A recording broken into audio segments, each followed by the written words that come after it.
नमस्कार दोस्तों, मेरा नाम है अंशुमन नायक और आप सभी का बहुत बहुत स्वागत है इंडियन डिफेंस न्यूज की डिफेंस टॉक सीरीज में, जहां पर हम रोज नए नए डिफेंस अपडेट्स के बारे में बात करते हैं। तो चलिए देर ना करते हुए आज की वीडियो शुरू करते हैं।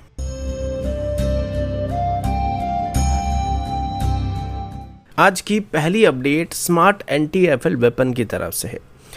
आप सभी को शायद पता होगा कि ये भारत की तरफ से डेवलप किया गया एक इंडिजिनस एंटी राइफल वेपन है, जिसे दुश्मन की एयरफील्ड्स के साथ साथ कई हाई वैल्यू टारगेट को भी डिस्ट्रॉय करने के लिए इस्तेमाल किया जा सकता है। अब इसकी इनिशियल वेरिएंट को डेवलप करने के बाद डीआरडीओ की तरफ से इसकी फर्दर कुछ मॉडिफाइड वेरिएंट को भी डेवलप करने का फैसला किया गया था।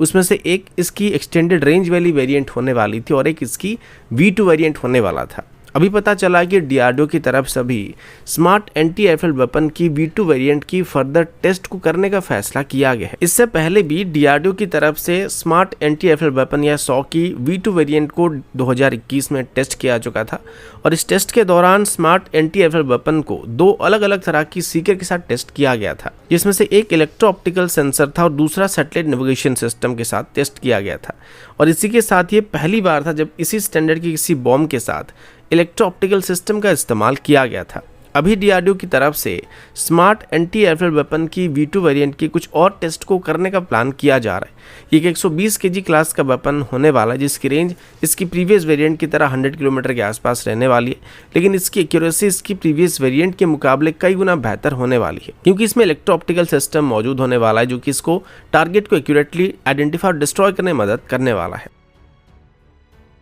अगला अपडेट फिलीपींस की तरफ से है। रिसेंटली भारत की तरफ से फिलीपींस को ब्रह्मोस मिसाइल को डिलीवर किया गया था। इसके बाद ये पता चला था कि फिलीपींस की तरफ से अभी कुछ मल्टी रोल एयरक्राफ्ट को भी खरीदने का प्लान किया जा रहा है, जिसमें भारत की तरफ से फिलीपींस को अपनी तेजस MK-1A को और ब्रह्मोस NG को ऑफर किया गया था। इन एयरक्राफ्ट्स को मेनली फिलीपींस की तरफ से नेवल स्ट्राइक रोल के लिए इस्तेमाल करने का बात किया गया था, जिस वजह से HAL की तरफ से इसमें तेजस के साथ ब्रह्मोस NG को ऑफर किया गया था, जो कि फिलीपींस को बाकी किसी भी एग्जिस्टिंग एयर टू सरफेस और एंटीशिप वेपन के मुकाबले बेहतर फायर पावर को प्रोवाइड करने वाले थे। लेकिन अभी पता चला कि इस टेंडर में अभी फिलीपींस की तरफ से तेजस को बाहर करने का फैसला किया गया है। बदले में इस टेंडर में अभी फिलीपींस की तरफ से रिपनी और F-16 को इवेल्युएट किया जा रहा है। अब ये टेंडर अगर HAL के हाथ से निकल जाता है तो ये HAL के लिए बहुत ही बड़ी हार होने वाली है, क्योंकि फिलीपींस वो देश है जिसे रिसेंटली हमने ब्रह्मोस मिसाइल को डिलीवर किया और वो ब्रह्मोस मिसाइल से काफी खुश भी हैं। लेकिन अगर वो तेजस को ब्रह्मोस मिसाइल के साथ भी किसी देश को बेच नहीं पा रहे, एक्सपोर्ट नहीं कर पा रहे, तो ये HAL का सबसे बड़ी हार होने वाली है।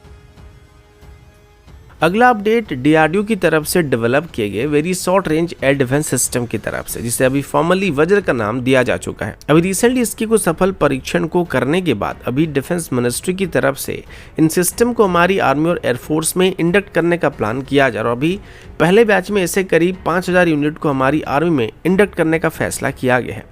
इसे प्राइमरीली हमारी इन्फेंट्री यूनिट के लिए डेवलप किया गया था, जो कि उनको क्लोज रेंज की एयर डिफेंस कवरेज प्रोवाइड करने में मदद करने वाली है और इफेक्टिवली दुश्मन की लो फ्लाइंग एयरक्राफ्ट, हेलीकॉप्टर या ड्रोन्स को भी मार के गिरा सकता है। इसके अलावा इसको ज़रूरत पड़ने पर क्रूज मिसाइल को भी टारगेट करने के लिए इस्तेमाल किया जा सकता है। डीआरडीओ की तरफ से बताया गया कि टेस्टिंग के दौरान इसने बहुत ही बेहतरीन एक्यूरेसी का प्रदर्शन किया था और अभी ये मार्केट में अवेलेबल इसी स्टैंडर्ड की बाकी किसी भी एयर डिफेंस सिस्टम के मुकाबले सबसे बेहतरीन और कॉस्ट इफेक्टिव सोल्यूशन होने वाला है। इसे डेवलप करने में भी अदानी डिफेंस का काफी योगदान रहा है और अभी तक अदानी डिफेंस वज्र को डेवलप करने में डीआरडीओ का मेन डेवलपमेंटल पार्टनर रह चुके हैं और आगे चल के जब इसको मास प्रोड्यूस किया जाएगा तब शायद अदानी डिफेंस को इसकी मास प्रोडक्शन का जिम्मा दिया जाने वाला है।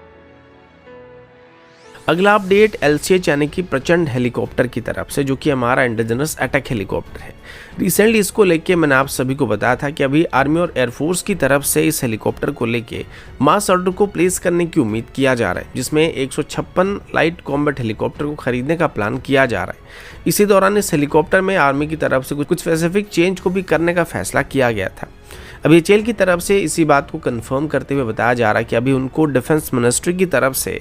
लाइट कॉम्बैट हेलीकॉप्टर के लिए फॉर्मल रिक्वेस्ट फॉर प्रपोजल को दिया जा चुका है, जिसमें 156 लाइट कॉम्बैट हेलीकॉप्टर को खरीदा जाने वाला है। ये आर्मी और एयरफोर्स का एक कंबाइंड ऑर्डर होने वाला है, जिसको इसी साल के अंदर ही फाइनल करने की उम्मीद किया जा रहा है। अभी तक लाइट कॉम्बैट हेलीकॉप्टर की 15 यूनिट को आर्मी और एयरफोर्स को डिलीवर किया चुका है, जिसमें से 10 इंडियन एयरफोर्स इस्तेमाल कर रही है और 5 आर्मी इस्तेमाल कर रही है। लेकिन अभी इसके लिए मास ऑर्डर होने की उम्मीद किया जा रहा है। आर्मी की तरफ से बताया जा रहा है कि वो अभी लगभग 7 स्क्वाड्रन लाइट कॉम्बैट हेलीकॉप्टर को अपनी सर्विस में इंडक्ट करने वाले हैं, जिसमें कुल मिलाकर 70 हेलीकॉप्टर मौजूद होने वाले हैं और हर एक स्क्वाड्रन में 10 हेलीकॉप्टर रहने वाले हैं। अभी तक आर्मी की तरफ से कुल मिलाकर 5 लाइट कॉम्बैट हेलीकॉप्टर को अपनी नंबर 123 हेलीकॉप्टर स्क्वाड्रन में इंडक्ट करके ऑपरेट किया जा रहा है और अभी 156 में से 65 यूनिट को आगे चल के अकेले आर्मी अपनी सर्विस में शामिल करने वाले और बाकी इंडियन एयरफोर्स की तरफ से ऑपरेट किया जाने वाला है।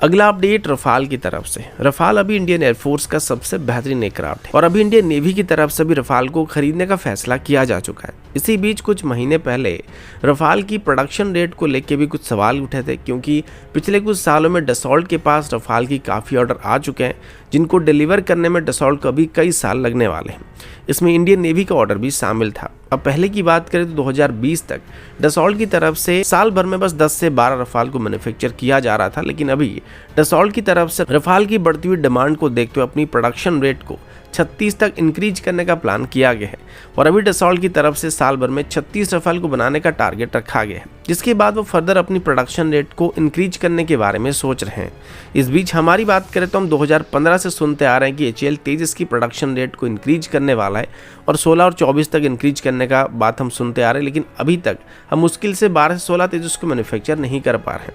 जबकि इसी बीच तेजस की अच्छी खासी ऑर्डर HAL को पहले से ही मिल चुकी है। इसके अलावा रफाल पर वापस आए तो आपको पता होगा कि कुछ दिन पहले ही इंडियन एयरफोर्स की एक टीम यूएस की रेड फ्लैग एक्सरसाइज में पार्टिसिपेट करने के लिए गई हुई थी, जिसमें इंडियन एयरफोर्स की पहली वुमेन रफाल पायलट भी शामिल थे।